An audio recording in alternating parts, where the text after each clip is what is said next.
सकते हैं। तो आइए समझते हैं कि ये गुइलेन बार सिंड्रोम क्या है, जीबीएस क्या है।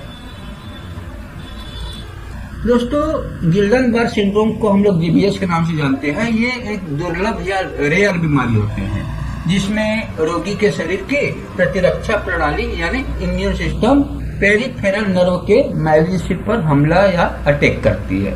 ठीक है, तो ये जीबीएस जो होते हैं ना, गिल्डन बार सिंड्रोम होता है, वो एक रेयर बीमारी है जिसमें क्या होता है, हमारे इम्यून जो सिस्टम का जो होते हैं ना, इम्यून सेल जो होते हैं ना, इम्यून सेल के अंतर्गत एंटीबॉडी, लिम्फोसाइट, डब्ल्यूबीसी जो होते हैं ना, वो हमारे पेरिफेरल नर्व के जो माइलिन शीट होते हैं उनके ऊपर अटैक करते हैं, और अटैक करने की वजह से माइलिन शीट डैमेज हो जाते हैं, और डैमेज होने की वजह से जो नर्व का ऑर्डर प्रॉपर टारगेट एरिया में जाना चाहिए वो नहीं जाने की वजह से वो टारगेट एरिया में प्रॉब्लम या दिक्कत या कठिनाइयां होना चालू हो जाते हैं। दोस्तों, आप देख सकते हैं इस चित्र के माध्यम से, ये जो नर्व जो है ये सामान्य नर्व है जिनका माइलिन पूरा सही तरह से बना हुआ है, मगर गिल्डन बार सिंड्रोम में क्या होता है, जो माइलिन शीट है ना वो बीच बीच में डैमेज हो चुका है, टूटा हुआ दिखाई दे रहे हैं। जो इफेक्टेड भाग होता है एंटीबॉडी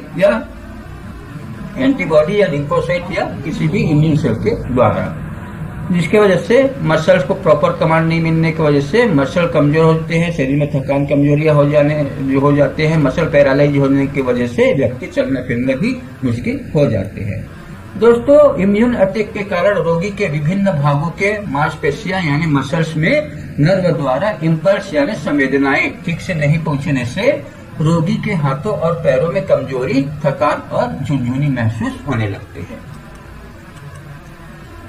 ये बीमारी धीरे धीरे पूरे शरीर में फैल सकता है, जिससे पूरे शरीर काम करने में कठिनाई होती है या पूरे शरीर लकवाग्रस्त भी हो सकता है। इस रोग के ज्यादा मरीज ठीक हो जाते हैं, लेकिन कुछ गंभीर मामलों में रोगी को ठीक होने में कई महीनों या कई साल भी लग जाते हैं। दोस्तों, यदि किसी रोगी को जीबीएस या गिल्डन बार सिंड्रोम बीमारी है तो उस स्थिति में उनमें क्या क्या लक्षण दिखाई देते हैं या क्या क्या लक्षण होते हैं, आइए इनके बारे में जानकारी प्राप्त करते हैं। दोस्तों, गिल्डन बार सिंड्रोम के लक्षणों में रोगी को ज्यादातर पैरों और टांगों में झुनझुनी या कमजोरी महसूस होते हैं। इनके अलावा कुछ रोगियों में झुनझुनी बाहों में, चेहरों में फैल सकती है। इनके अलावा बहुत गंभीर मामलों में जीबीएस वाले रोगी के सभी मसल्स यानी मांसपेशियों की कार्य तथा मसल मूवमेंट खत्म हो सकती है या अस्थायी रूप से पैरालाइज भी हो सकते हैं, मसल पैरालाइज हो सकते हैं।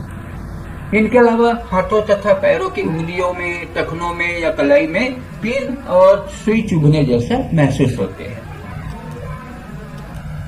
सांस लेने में कठिनाई होना, आंख या चेहरे के हिलने डुलने में कठिनाई होना, जैसे पलकें झपकाना, आंखें हिलाना, खाना को चबाना या बोलने में रोगी को कठिनाई महसूस होता है।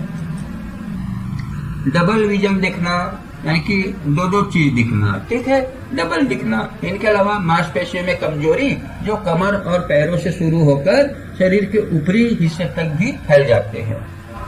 चलने में कठिनाई होना, सीढ़ी चढ़ने में कठिनाई होना, सांस फूलना, ये लक्षण सामान्य रूप से जीबीएस के रोगी को होते हैं।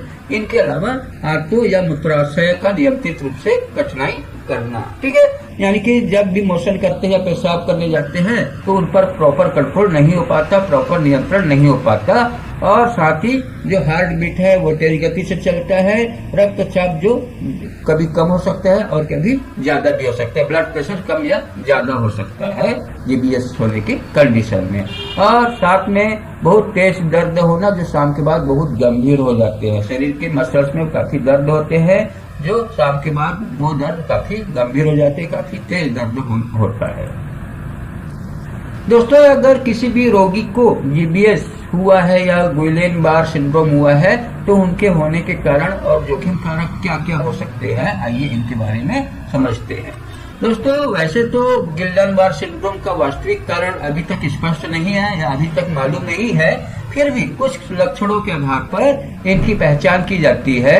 जब किसी रोगी को जीबीएस होता है तब उस रोगी को रोग के लक्षण उत्पन्न होने के लगभग महीने 1.5 महीने पहले फेफड़ों तथा पेट और आंतों में इंटेस्टाइन में वायरल या बैक्टीरियल इन्फेक्शन होने की एहसास होती है।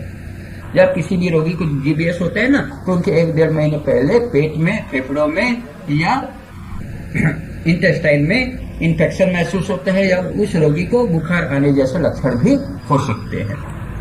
जीबीएस के अन्य जोखिम कारक जो होते हैं उन कारकों में क्या होता है, कैंपिलोबैक्टर जेजुनी बैक्टीरिया जो होते हैं ना वो इन्फेक्शन होते हैं जो हमारे इंटेस्टाइन के मोटिलिटी को बढ़ा देते हैं, जिसकी वजह से रोगी में दस्त या लूज मोशन होना चालू हो जाते हैं। इनके अलावा कुछ वैक्सीनेशन होते हैं या कुछ सर्जरी है या बोन मेरो ट्रांसप्लांट होते हैं जो जीबीएस के जोखिम कारक का काम करते हैं या इस कंडीशन में जीबीएस होने की संभावना बढ़ जाती है। दोस्तों, गिल्डन-बार सिंड्रोम के लिए न्यूरोथेरेपी ट्रीटमेंट क्या देना है? अगर किसी भी रोगी को जीबीएस हुआ है तो उनको ठीक करने के लिए न्यूरोथेरेपी उपचार में आपको ध्यान रखना कि इनका वास्तविक कारण मालूम नहीं है, फिर भी अगर कुछ कारण आपको समझ में आ रहा है या कुछ लक्षण समझ में आ रहा है तो उन कारण और लक्षण को ठीक करने के लिए उचित ट्रीटमेंट देना है। फिर भी आपको बताया गया है कि अगर कोई भी इन्फेक्शन ज्यादा दिनों तक हमारे शरीर में डेवलप होता रहता है या एक ही जगह पर स्थायी रूप से किसी भी टिश्यू को टारगेट करता रहता है तो उस स्थिति में उस शरीर के ऑर्गन्स में या टिश्यू में या मसल्स में सूजन आ जाते हैं या इन्फ्लेमेशन आ जाते हैं। यानी कि ये कह सकते हैं कि कोई भी शरीर में इन्फेक्शन ज्यादा दिन तक रहता है ना तो वो इन्फ्लेमेशन होने का कारण बन जाते हैं। तो उस स्थिति में जीबीएस होने के 1-1.5 महीना जब इन्फेक्शन होता है, 1-1.5 महीने पहले जब किसी भी रोगी को जीबीएस होता है तो उसके 1-1.5 महीने पहले उनके शरीर में इन्फेक्शन आया रहता है और 1-1.5 महीने बाद वो इन्फेक्शन शरीर में इन्फ्लेमेशन के रूप धारण कर लेता है। तो उस स्थिति में जीबीएस को ठीक करने के लिए आपको इन्फ्लेमेशन ट्रीटमेंट देना है। ठीक है, क्या देना है? इन्फ्लेमेशन ट्रीटमेंट देना है। फिर उसके 1 मिनट के बाद में वेटर प्लस न्यूगाल देना है पेट को सेट करने के लिए, क्योंकि इंटेस्टाइन में या पेट में इन्फेक्शन आया रहता है, जिनके हीलिंग के लिए वेटर प्लस न्यूगाल बढ़िया ट्रीटमेंट है। इनके अलावा 1 मिनट के गैप में न्यू जेल फार्मूला देना जो कमर के नीचे के पैरों के एरिया में संवेदनाएं बढ़ाने के लिए, स्ट्रेंथ के लिए। ठीक है, और फिर दूसरे नंबर का जो फार्मूला है आप ये भी अप्लाई कर सकते हो। पहला इन्फ्लेमेशन ट्रीटमेंट देना, फिर 1 मिनट के गैप में कॉर्डिक मिनट प्लस ट्रीटमेंट देना जो पेट को सेट करने के लिए है। इनके अलावा मेटाबॉलिज्म ट्रीटमेंट देना जो मेटाबॉलिक रेट को बढ़ाएगा, पेट को सेट करेगा। इनके 1 मिनट के गैप में 7 लीवर 8 चेस्ट ओनली 2 ट्रीटमेंट देना मसल को बनाने के लिए, मसल फॉर्मेशन के लिए ये 7 लीवर 8 चेस्ट ओनली देना है। और फिर 1 मिनट के गैप में 10 मेडुला 15 मेडुला 6 एलिया इंटू 2 ट्रीटमेंट या 3 ट्रीटमेंट भी दे सकते हो। तो ये दोनों फार्मूला आप किसी भी रोगी को जिनको जीबीएस हुआ है उनको आप दे सकते हो। ठीक है दोस्तों, और जरूरत पड़ने पर टिल्ट है या कैल्शियम की कमी है तो उनको भी ठीक करने के लिए फार्मूला देना है। टिल्ट हुआ है तो टिल्ट फार्मूला देना, अगर कैल्शियम की कमी या क्रैम्प्स आ रहा हो तो 125 DCC भी बीच बीच में आप उस रोगी को दे सकते हो।